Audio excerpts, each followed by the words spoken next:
jelas bahwa itu judul kalimat berita, ya kan? Dan dari situ orang itu sudah tahu jawabannya itu. Oh, ML mampu memediasi hubungan antara minat investor dengan kepemilikan institusional. Kan kesimpulan itu. Terus nggak usah bacalah penelitiannya, kita sudah tahu, gitu kan. Nah, yang kedua ini menarik ini, analisis mediasi variabel ML terhadap hubungan antara minat investor dengan kepemilikan institusional. Ya, sejauh mana peran mediasinya itu? Apakah pur, misalnya mediasi yang bersifat murni, atau memang tidak memediasi, atau memediasi setengah, gitu kan, kuasi. Nah, maka judul nomor dua ini jauh lebih menarik daripada judul yang pertama. Menimbulkan minat untuk membaca. Nah, judul yang ketiga ini malah justru memberikan tantangan para para orang-orang itu untuk berpikir lebih jauh, ya. Berpikir lebih jauhnya gimana? Ini kan pertanyaan ini. Apakah ML mampu mediasi hubungan variabel minat investor dengan kepemilikan institusional? Wah ini kayaknya ingin menguji ini. Jadi jurnal yang ketiga, tema yang ketiga itu tema yang menantang bagi para pembaca untuk minat membaca. Ya, mungkin teman-teman terjebak pada kalimat analisis misalnya begitu ya, sehingga memastikan bahwa oh yang kedua ini yang terbaik. Padahal yang ketiga ya ini menimbulkan minat untuk membaca lebih tinggi. Tetapi bagaimanapun juga judul yang kedua dan ketiga itu jauh lebih baik daripada judul yang pertama. Sekarang nih misalnya saya ganti ya judulnya. Nih, maaf. Analisis ini saya ganti kalimatnya bukan analisis, menjadi investigasi, mediasi variabel ini. Kira-kira lebih menarik mana? Investigasi atau analisis? Investigasi. Nah, itulah teman-teman. Bagaimana kita itu memilih satu judul sehingga memiliki makna kognitif yang tinggi, ya, memiliki makna kognitif yang tinggi. Itu penting sekali bagi seseorang untuk menimbulkan minat membaca, ya. Lebih jauh mengenai apa? Mengenai artikel Anda. Oke, ini nanti bisa dibuat oleh-oleh buat teman-teman ya di rumah untuk bisa dibaca. Nah, ini oke. Nah, jadi teman-teman eh, sampai saat ini teman-teman baru mengumpulkan minimal 10 jurnal ya. Yang sudah Betul. mengumpulkan 10 jurnal siapa? Eh, ini sudah ada 10 jurnal, Pak. Nah, sip. Mbak Egi. Oke, mau dibedah Mbak Egi? Aduh. Boleh, Pak. Boleh. Tapi nggak menggambarkan ya, menggambarkan dari 10 ya. Saya mau menganalisis dari 10 jurnal itu aja. Tolong nanti Eh, tampilkan. eh, mohon izin koreksinya kalau nanti pohon modelnya salah ya, Pak. Oh iya iya iya, tentu tentu Baik, kita akan izin. akan ini namanya sama-sama belajar. Kalaupun saya salah juga harus dikoreksi. Nah, tunggu ya. Nah, kalau pohon modelnya sudah jadi, nanti tolong dimutilasi dan setelah dimutilasi, tolong nanti minggu depan ya, itu tolong dibuat RMC-nya seperti ini ya, RMC-nya ini ya. Nah, ini mungkin bisa jadi pelajaran nih. Judul mengandung kata memiliki makna kognitif tinggi. Ini artikel saya ini. Do the CSR mission and emission disclosure characterize the company success. Kemudian ada lagi zakat construction ya for manufacturing companies. Konstruksi zakat ini kan bagus ini judul seperti ini. Mediasi laporan sustainabilitas untuk meningkatkan dampak tata kelola terhadap nilai perusahaan. Ini agak kurang kurang-kurang memiliki mana kognitif tinggi.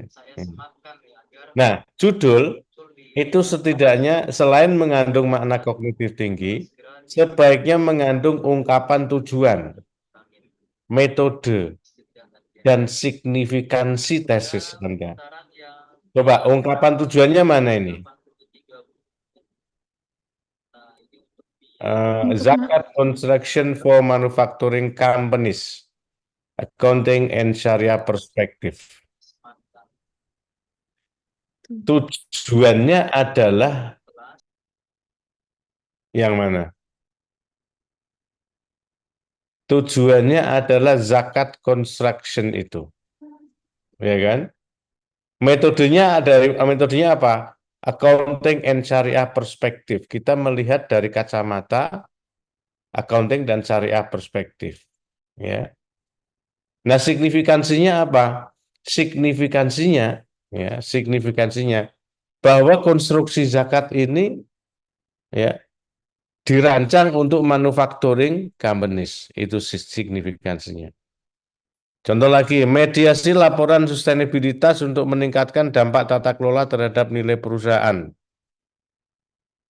Ungkapan tujuannya mana nih? Mediasi laporan sustainabilitas untuk meningkatkan dampak tata kelola terhadap nilai perusahaan. Nilai perusahaan ya, Pak? Tujuannya peningkatan nilai Perusahaan. perusahaan tujuannya. Betul. Ya. Kemudian metodenya apa? Metodenya mediasi laporan sustainabilitas. Ya. Laporan sustainabilitas. Nah, kemudian signifikansi tesisnya apa? Ya, meningkatkan dampak tata kelolanya itu. Ya, peningkatan dampak tata kelola terhadap nilai perusahaan. Itu signifikansi tesisnya. Jadi ada 3 ungkapan ini yang mestinya harus dipahami oleh teman-teman ketika membuat judul. Baik, itu sampai di sini. Misalnya ini karakteristik ini, misalnya ada dibuat latihan ya, misalnya ada contoh model seperti ini. Kira-kira itu judulnya nanti apa, metodenya apa, dan seterusnya. Ini tolong dibuat teman-teman sekalian. Oke. Saya ditunggu ya, Mas. Oke. Mas, Mas, teh hangat. Oke, ini teman-teman sekalian yang perlu kita ulas, dan sekarang kita giliran pada Mbak Egi ya untuk menampilkan ini. Izin di share screen ya, Pak? Backgroundnya ada TV atau Mbak? Gimana Mbak? Oke, Pak. Sebentar ya. Sebentar.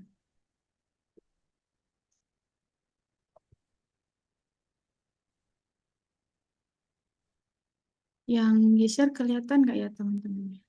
Kelihatan.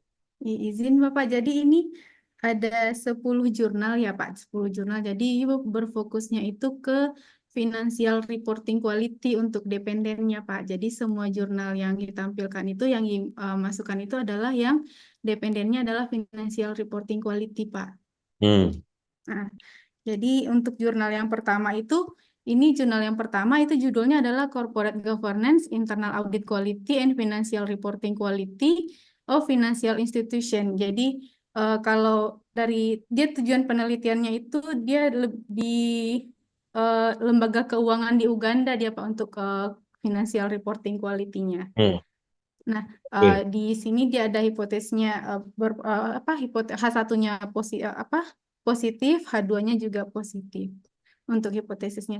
Di jurnal kedua Pak itu tentang ethical accounting practice. Cuman di ethical accounting practice itu dia ada 4 dimensi. Nah, yang dilihat ke financial reporting quality itu adalah dari masing-masing dimensinya Pak. Jadi bukan Hmm. bukan langsung dari ethical accounting practice-nya, tapi dari integrity-nya terhadap financial reporting quality, objectivity terhadap financial reporting quality gitu sampai ke professional behavior Pak untuk jurnal yang kedua.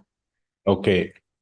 Nah, kalau yang di jurnal ketiga dia sama-sama accounting ethics, cuman di jurnal yang ketiga untuk dimensinya yang digunakan itu hanya 3, Pak. Kalau yang di atas, yang ke jurnal kedua itu ada 4, di jurnal ketiga itu hanya 3 gitu, Pak. Tapi sama-sama melihat dari masing-masing dimensinya gitu, Pak, terhadap Ya, quality of financial reporting. ya. Mm-mm. Nah, ini untuk jurnal yang keempat. Kalau di jurnal keempat ini dia ada variabel interveningnya, Pak. Di sini variabel interveningnya itu ada fraud prevention terhadap quality of financial reporting. Nah, di sini untuk yang interveningnya, dia nggak hanya sebagai intervening, tetapi juga melihat pengaruh dari fraud preventionnya terhadap quality of financial reporting juga, gitu. Hmm. Begitu juga dengan jurnal yang kelima. Jurnal yang kelima itu sama Pak, dia ada interveningnya juga itu bank governance. Sama-sama juga bank governance juga dilihat pengaruhnya terhadap financial reporting selain dari variabel independennya, internal audit, dan Itu bank internal audit governance itu quality. anu Mbak, mediating variable ya. Iya, mediatingnya juga Pak. Hmm. Mediating. Jadi dia melihat pengaruh nggak langsungnya itu dari selain pengaruh nggak tidak langsung dari terhadap apa?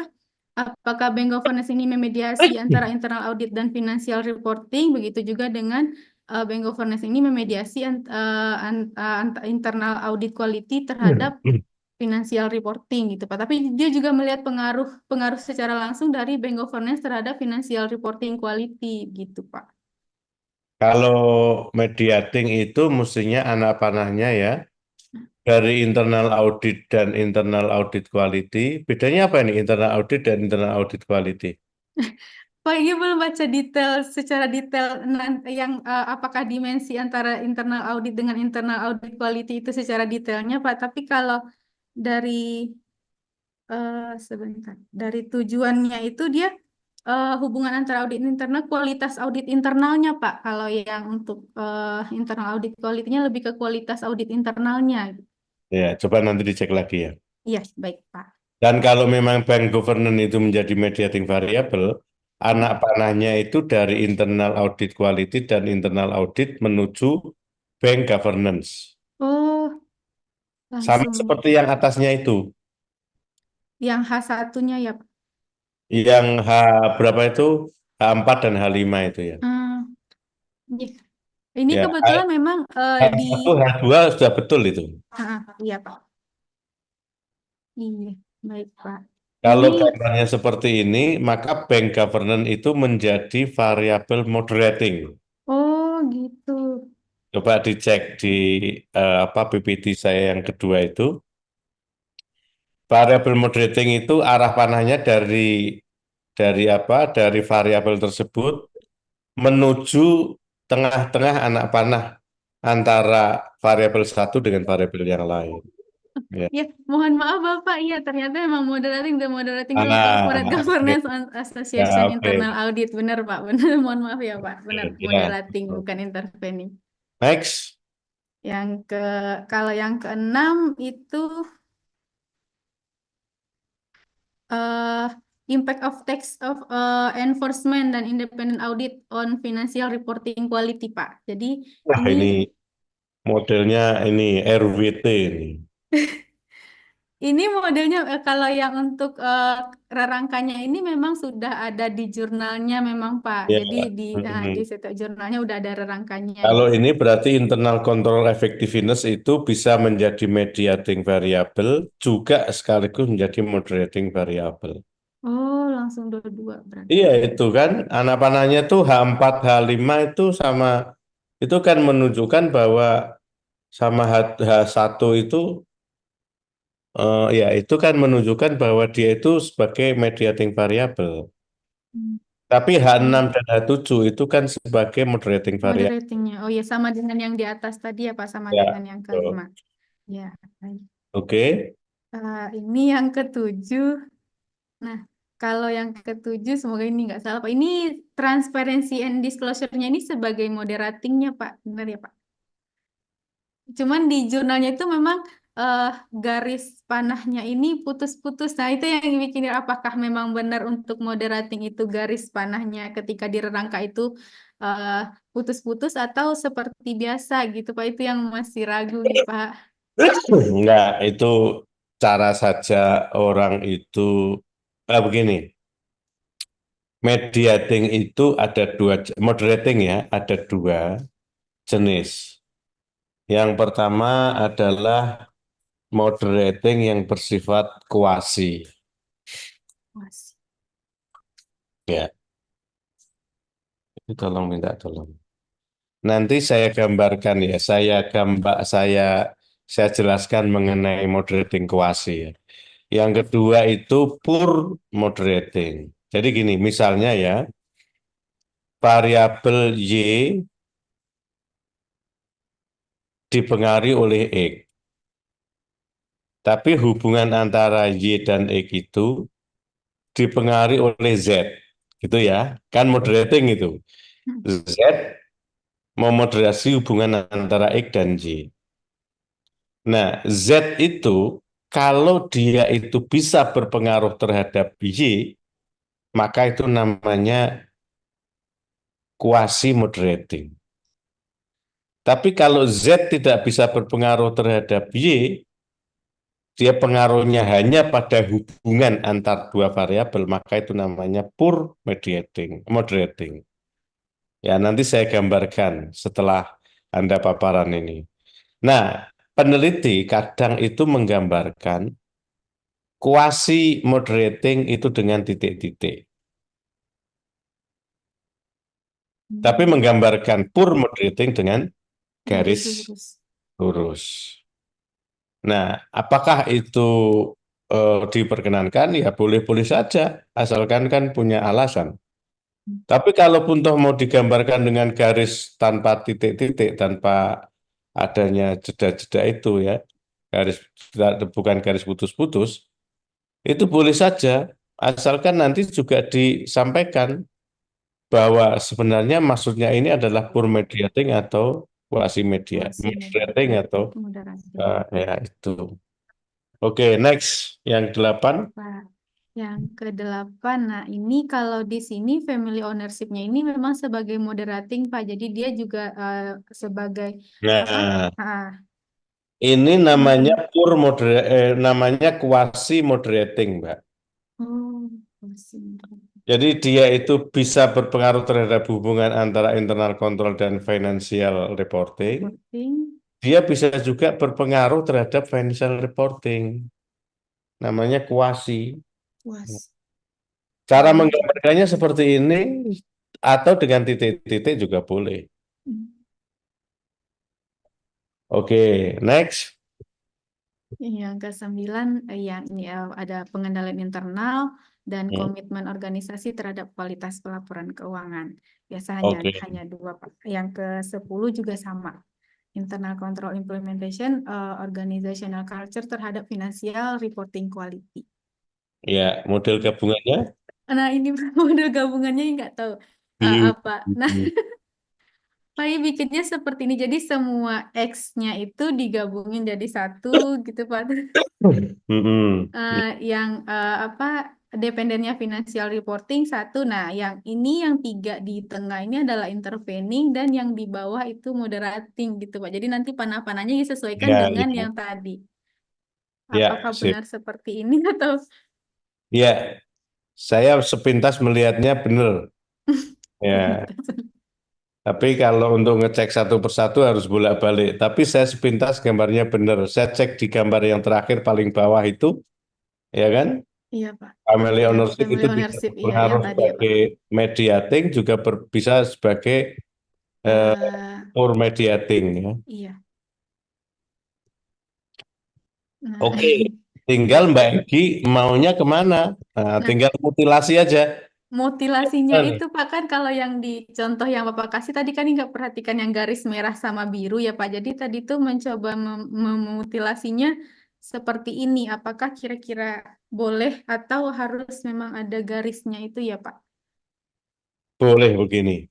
Jadi ini diambil tiga variabel independennya dengan satu moderating terhadap financial reporting quality, Pak. Jadi ada Ya. 6 hipotesis. Nah, untuk model kedua juga sama.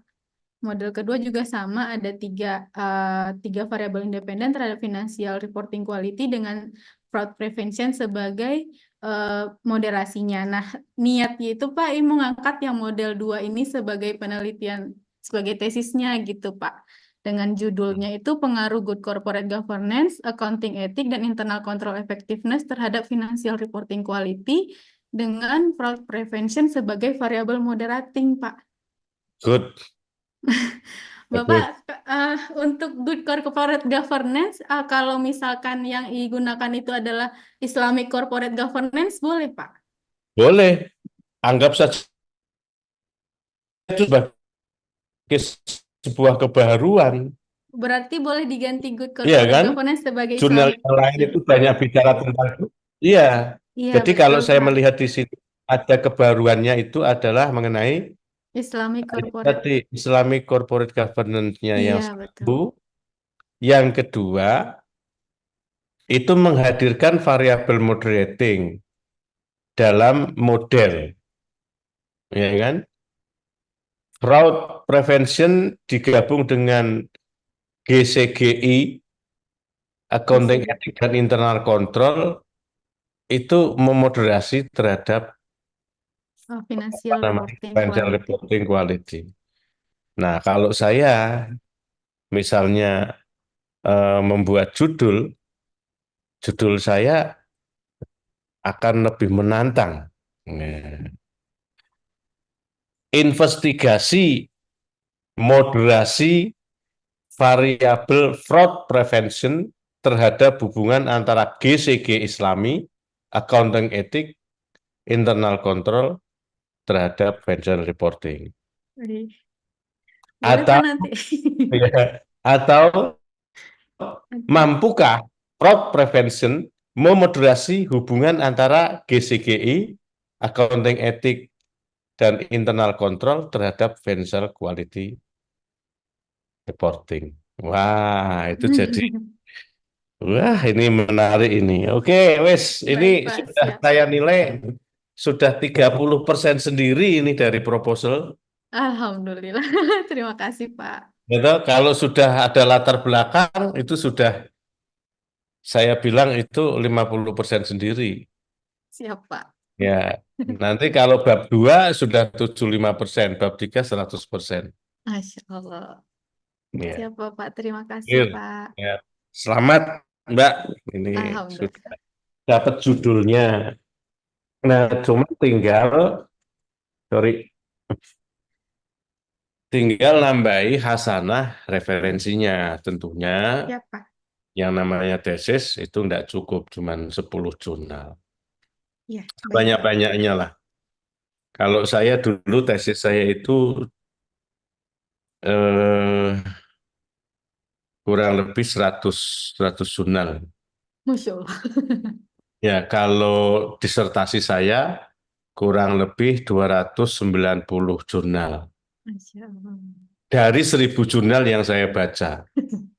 1.000 jurnal lebih yang saya baca itu yang saya pakai hanya 298. Karena memang yang lainnya itu hampir-hampir sama. Ya, Baik, oke, Pak. good luck, Mbak. Alhamdulillah. Makasih ya, Pak. Izin di stop Oke, saya, Pak. sama-sama. Nih, sekarang coba saya jelaskan lebih lanjut mengenai apa ya, mengenai itu tadi, mengenai apa itu tadi, Mbak? Ini mengenai alah, kok angel menarik ngomong aku.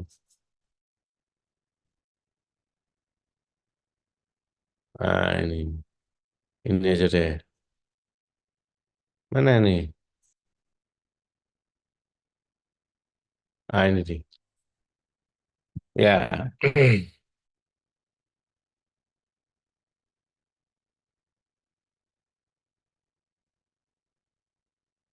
Nah, ini. Jadi begini, persamaannya itu kan sama-sama ya, sama-sama modelnya itu begini.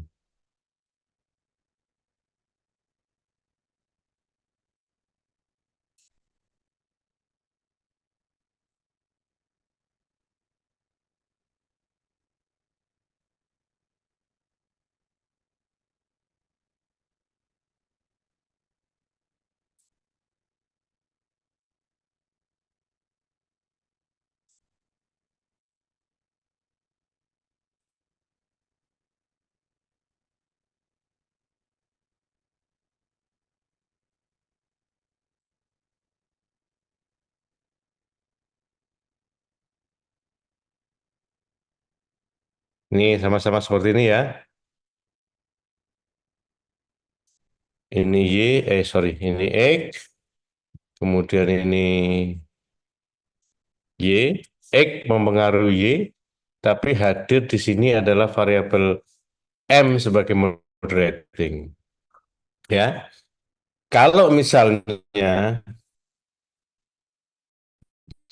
jika M berpengaruh terhadap Y, maka dikatakan M sebagai kuasi kuasi moderating. Maka persamaannya gimana? Persamaannya Y, sorry, Y sama dengan alfa ditambah beta satu X ya. Karena Y berpengaruh juga terhadap M berpengaruh juga terhadap Y, maka Y dan moderating interaksi antara beta 3, interaksi antara X dan M. Nah, ini. Ini yang namanya variabel quasi moderating, di mana M itu selain berpengaruh terhadap hubungan antara X dan M juga berpengaruh terhadap Y. Tapi kalau pure moderating, ya, kalau pure moderating, nah, mana nih ini? Kalau jika M tidak berpengaruh terhadap Y dan M dihipotesiskan berpengaruh terhadap hubungan antara X dengan Y, maka M dinyatakan sebagai pure moderating. Jadi M ini ya nggak berpengaruh terhadap Y, tapi M ini hanya berpengaruh terhadap hubungan ini. Nah, terus persamaannya gimana? Persamaannya Y sama dengan alfa ditambah beta satu X ditambah langsung interaksi beta 2 antara X dengan M. Nah, ini M-nya tidak muncul. Pak, lah gimana kalau variabel independennya ada X1, X2, X3, ya tinggal ngurangi aja interaksinya itu. Sorry. Ya kalau pure moderating ya M-nya nggak terlibat, kalau ada quasi moderating ya terlibat masing-masing ya tinggal tinggal menginteraksikan aja gitu. Itu teman-teman secara sekilas ya, gambaran mengenai ini mungkin bisa digunakan untuk ini ya. Hmm.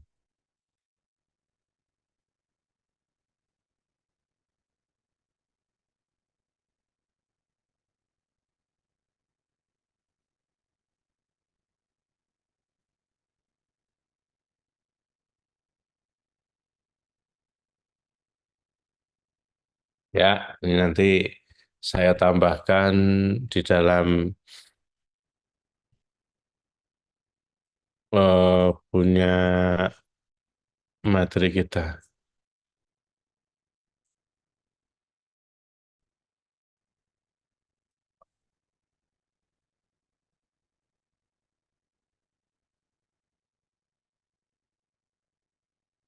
Nanti saya kirim ya.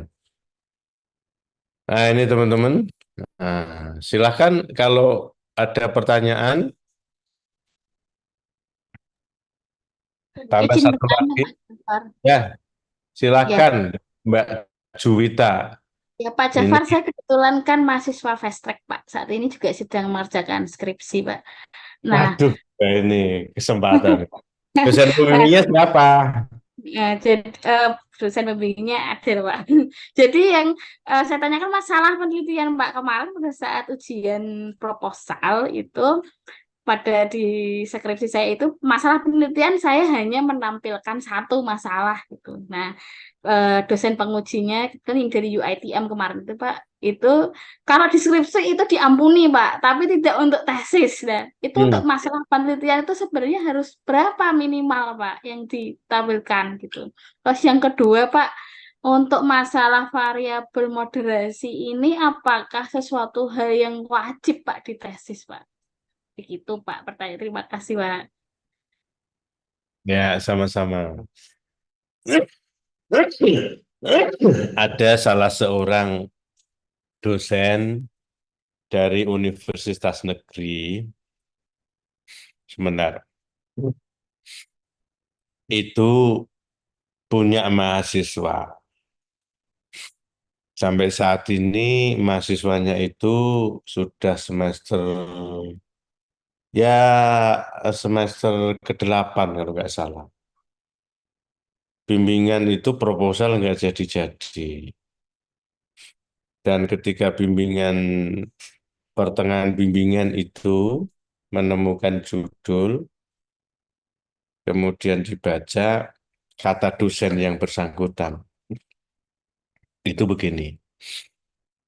Loh, kalau penelitian bagi saya itu ya yang paling baik itu dengan regresi. Kalau nggak regresi, wah itu kurang bagus. Waduh. Jadi teman-teman ini paham yang salah. Gitu. Paham yang menurut saya perlu diluruskan. Alat analisis itu mau pakai apa itu tergantung pada kombinasi antara data diskrit atau kontinu dari variabel independen atau dependen. Ya, besok kita akan ketemu itu ketika pertemuan yang kelima. Ya, besok kan keempat. Besok keempat kita akan melatih mengasah otak kita dari RMC kemudian dilahirkan dalam pendahuluan.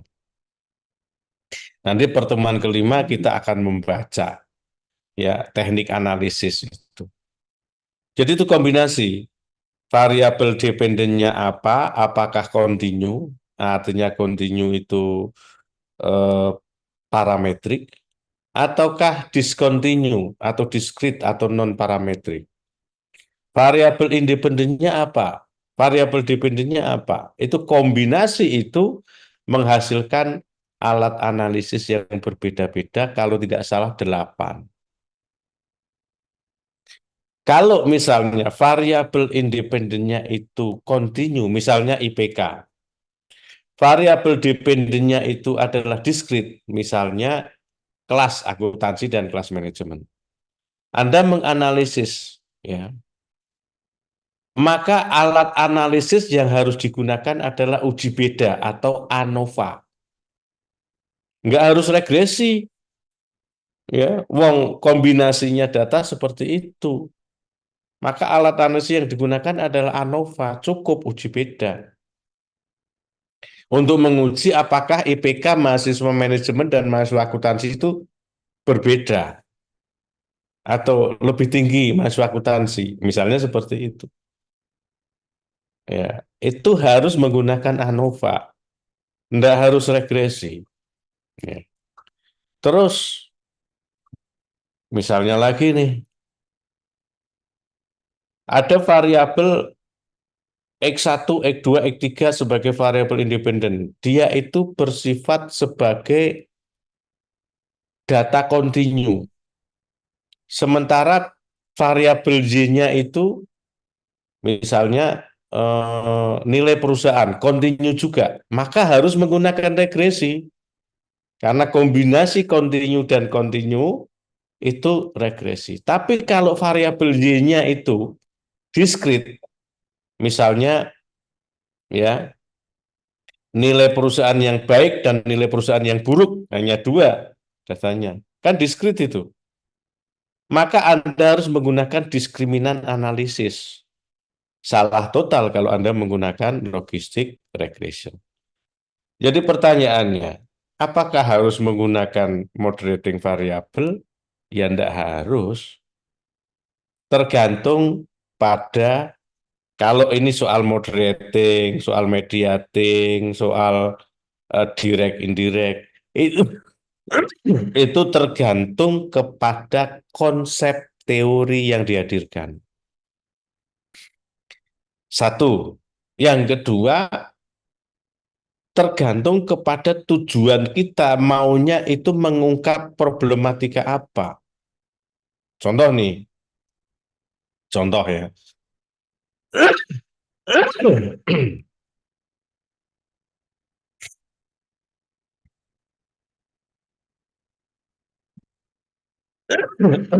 Misalnya nih, eh, ada standar, ada namanya ini ya. Variabel yang pertama itu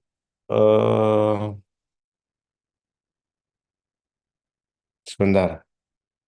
Bahasa Inggrisnya itu saya ingat tapi oke.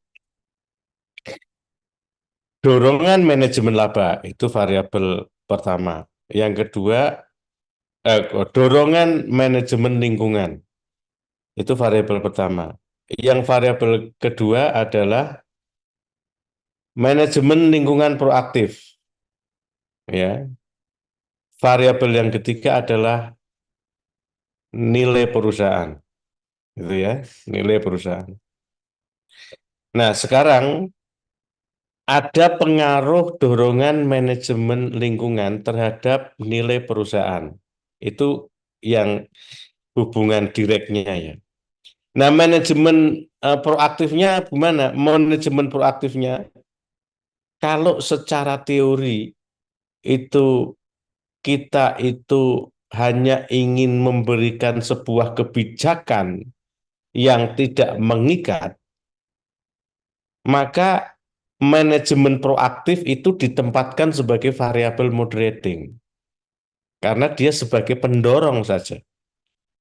Jadi kebijakan kita menempatkan aturan-aturan itu tidak mengikat tetapi sebagai pendorong. Contohnya diberi punishment kalau dia itu tidak melakukan manajemen lingkungan proaktif. Atau diberi hadiah kalau dia melakukan manajemen lingkungan proaktif. Nah, itu namanya apa namanya? Ranahnya kebijakan. Tapi kalau dia itu sebagai variabel independen ya atau variabel mediasi, maka mau tidak mau manajemen lingkungan proaktif itu harus dijadikan sebuah kewajiban atau kebijakan yang sifatnya mengikat. Tidak hanya mendorong, tetapi mengikat.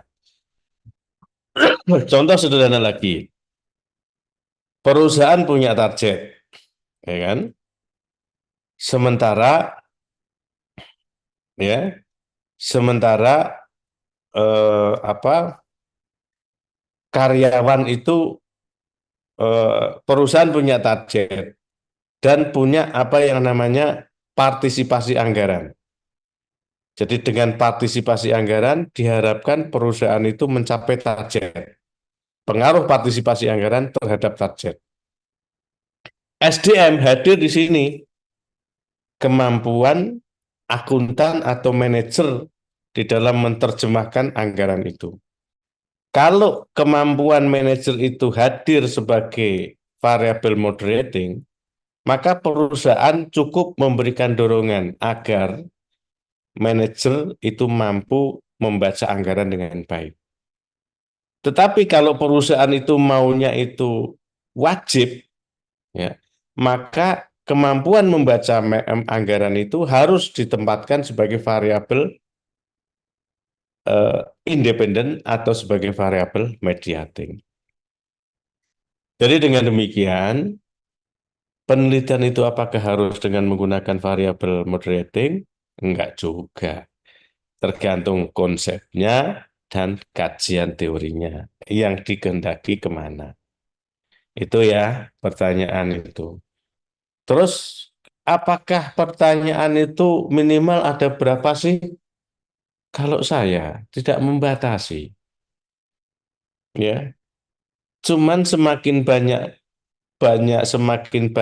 pertanyaan itu semakin banyak yang dijawab. Semakin banyak yang dijawab berarti semakin banyak kontribusinya. Berarti semakin luas penelitian itu. Ya. Kalau misalnya pertanyaan penelitian yang sifatnya kualitatif, itu biasanya ada sub-sub pertanyaan itu. Misalnya ini begini nih.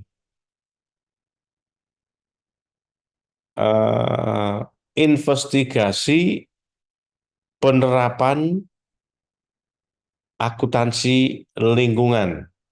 Investigasi penerapan standar akuntansi lingkungan. Ya, itu masalahnya cuman itu ya. Tapi sebenarnya di dalam kalimat investigasi itu ada sub-sub pertanyaan lagi, yaitu apa bentuk penerapan standar lingkungan itu.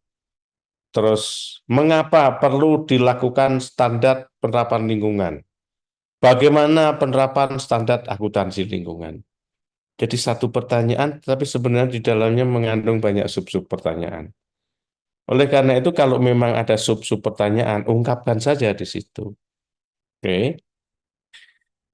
Nah, kalau penelitian kualitatif memang sebaiknya itu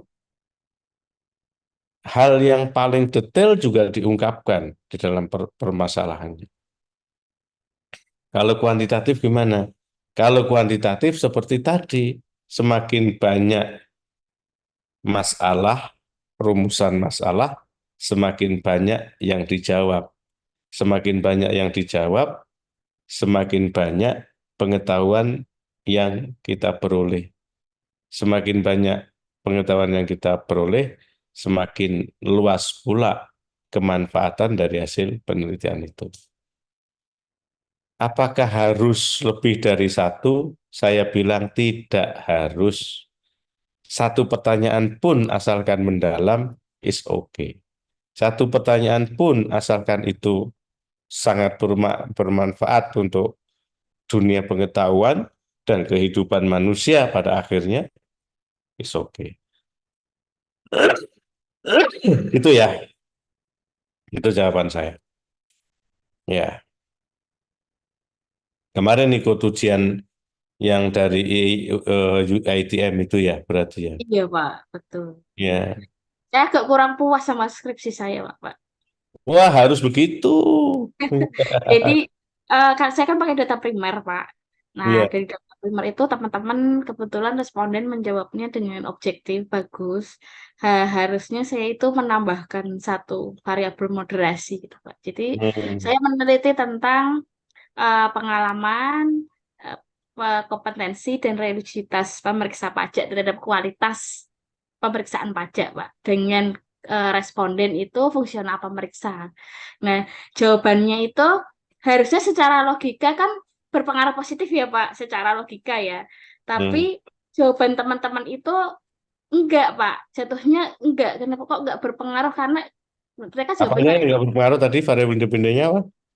variabel independennya itu kompetensi, Hmm? pengalaman, dan religiusitas. Harusnya secara logika ngaruh ya, Pak ya. Ngaruh di kualitas pemeriksaan pajak harusnya ya, Pak. Harusnya secara logika, tapi di di jawaban teman-teman itu nggak berpengaruh, banyak yang nggak berpengaruh itu kayak ketika saya coba wawancara teman-teman itu bilang kayak nggak tahu kerja kerja kita aja ada tekanan atasan gitu loh Pak. Jadi kita tuh kayak lah tahu gitu tak moderasi sama tekanan atasan gitu loh Pak. Gini, itu kan ada 3 variabel independen kan? Iya betul. Ada 1 variabel dependen kan? Ya, Itu sudah bisa cukup diurai menjadi 4 rumusan masalah. Pengaruh X1 terhadap tadi pajak, pengaruh X2 terhadap pajak, pengaruh X3 terhadap pajak. Kan jadi 3. ya betul. Tambah 1 lagi pengaruh X1, X2, X3 terhadap pajak. Jadi 4 kan. Oke, itu yang pertama. Yang kedua, eh, dari mana Anda tahu bahwa teman-teman bahwa hasil analisisnya itu tidak berpengaruh? Apakah Anda sudah melakukan analisis, Mbak Juwita? Belum selesai Pak, datanya belum lengkap sih. Belum Belum selesai. lengkap ya. Anda hanya melihat dari Ya, distribusi data. dari itu dari apa Ya. di Google Form itu kan kita lihat ada ini loh Ya. kok ini begini gitu. Nah, pertanyaan-pertanyaan itu sebaiknya jangan mengarahkan.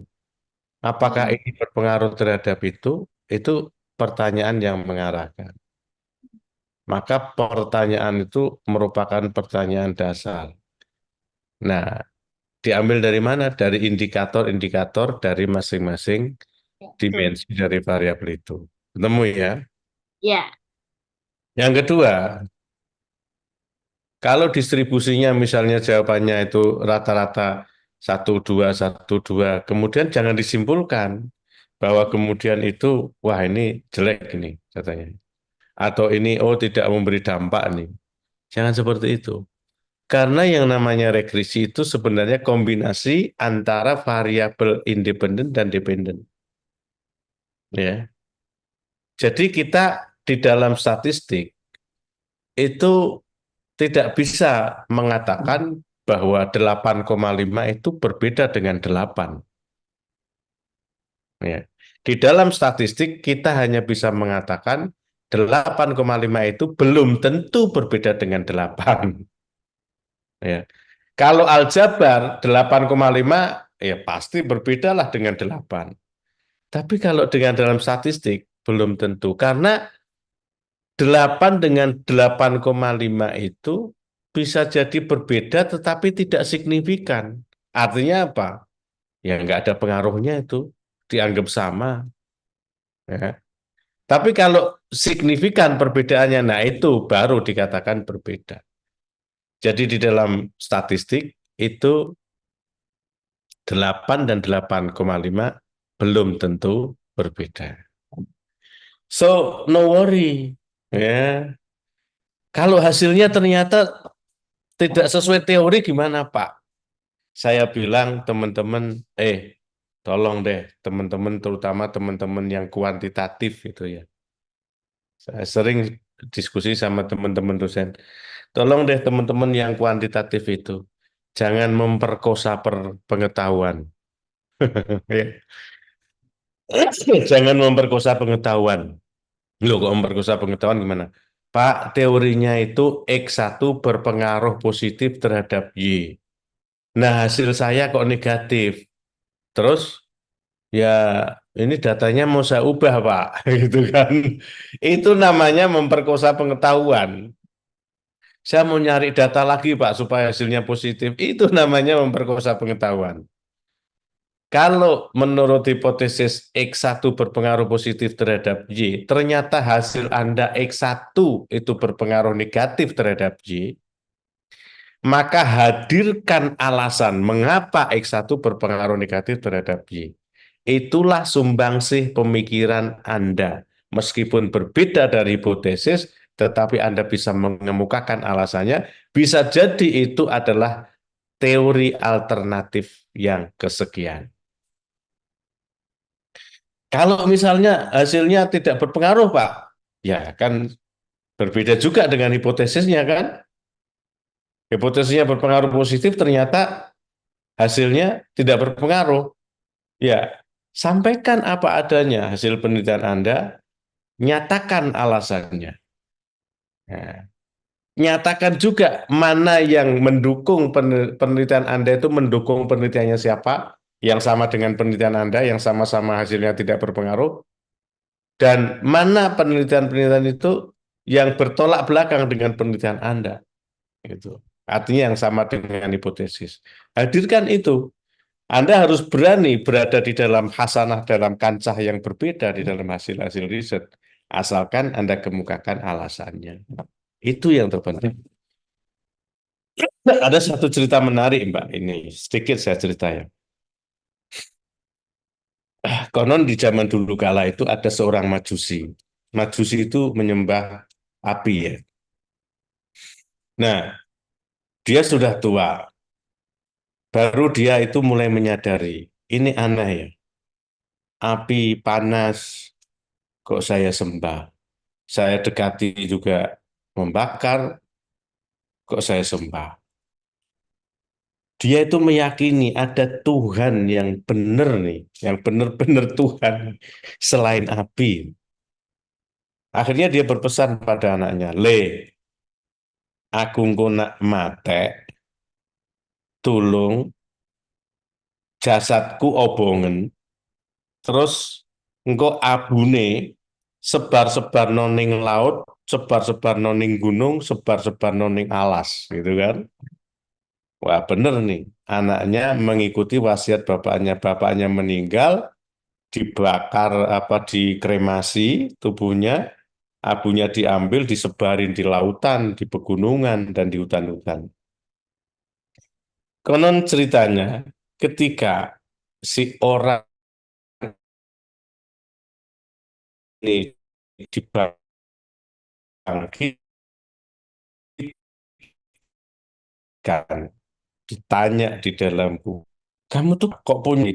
Iya, saya ini takut sama Tuhan.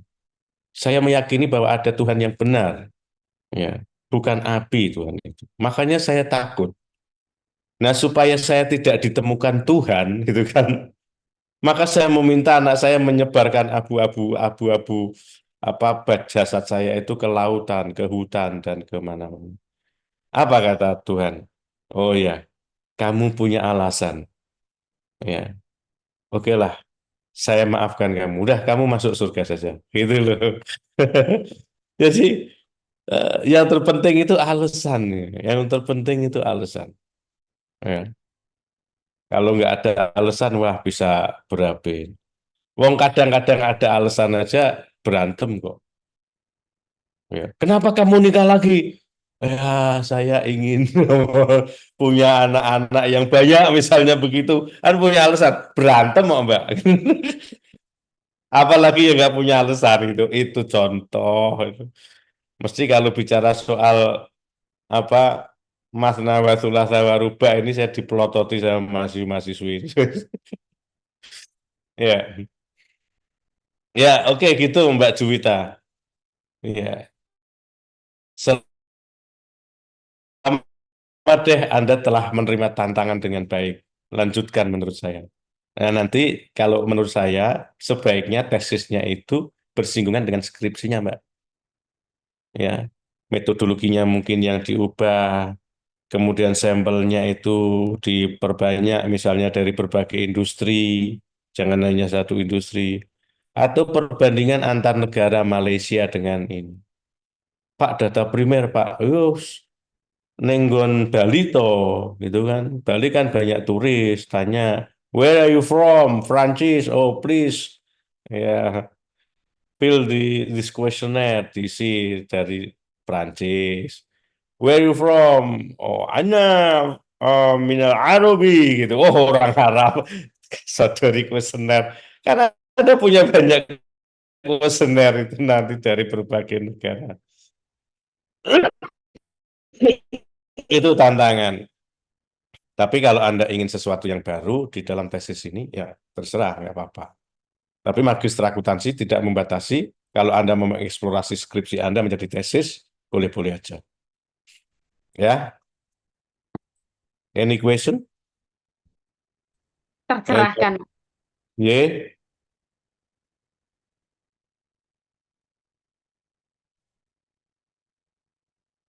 Alhamdulillah tercerahkan Pak Jafar. Oh, iya, iya, iya, iya. Iya, ya, Alhamdulillah.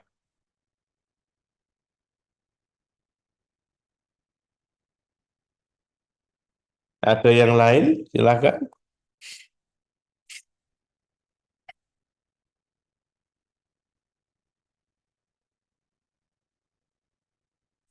Kalau ndak ada ini udah jam 9. Saya tawarkan aja pada teman-teman. Kalau mau kita akhiri ya kita akhiri semuanya.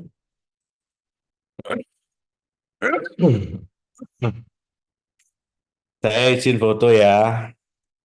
Smile dong. 1, 2, 3. Oke, sesi pertama. Sesi kedua. Smile please. 1, 2, 3. Thank you. Mbak Maria, apa kabar? Sudah ketemu belum? Kira-kira gambarannya sudah ada berapa jurnal? Masih mencari-cari, Pak. Masih mencari-cari. Ya. Katanya masih mencari-cari tiba-tiba sudah dapat 30 gitu ya. Dan banyak-banyak antar pusing. Ya, oke. Silakan Anda kembangkan, Anda cari lagi. Nah, yang jelas saya minta nanti tugasnya dikumpulkan ya. Jadi tugas 1, 2, 3 itu sudah terekod di dalam tugas yang ketiga. Jadi Anda cukup ngumpulin tugas ketiga, saya sudah tahu tugas yang pertama Anda itu jawabannya seperti apa, tugas yang kedua jawabannya seperti apa. Ya, nah, ditulis Time New Romance. Ya, saya ini ya, saya masukkan di dalam ini saya di di ini kelas apa ini? Eh,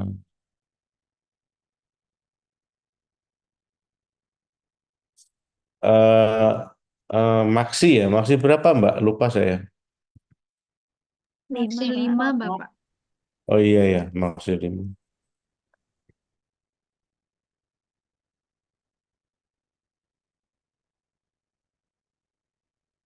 Ya, gambarkan masing-masing apa? Masing-masing model dari 10 artikel Anda. Yang pertama, yang kedua, buatlah pohon model dari 10 artikel Anda. Ini namanya model gabungan. Yang ketiga, gambarkan model penelitian untuk, sorry, model usulan penelitian yang Anda pilih.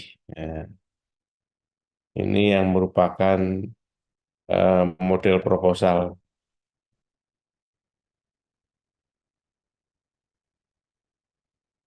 Hasil mutilasi. Nah, yang keempat itu deskripsikan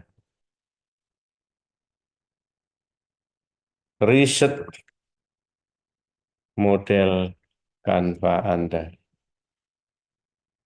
Atau buatlah ya, biar kalimatnya jelas, clear.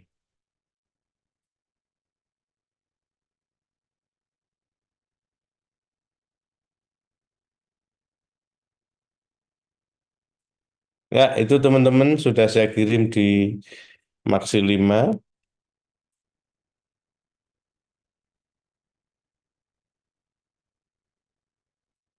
Wah, semangat-semangat ini ya. Teman-teman ini, Alhamdulillah. Ya. Oke, kalau nggak ada pertanyaan, saya segera undur diri. Saya mohon doa juga karena sampai hari ini saya masih Ya sedikit-sedikit sakit, batuk,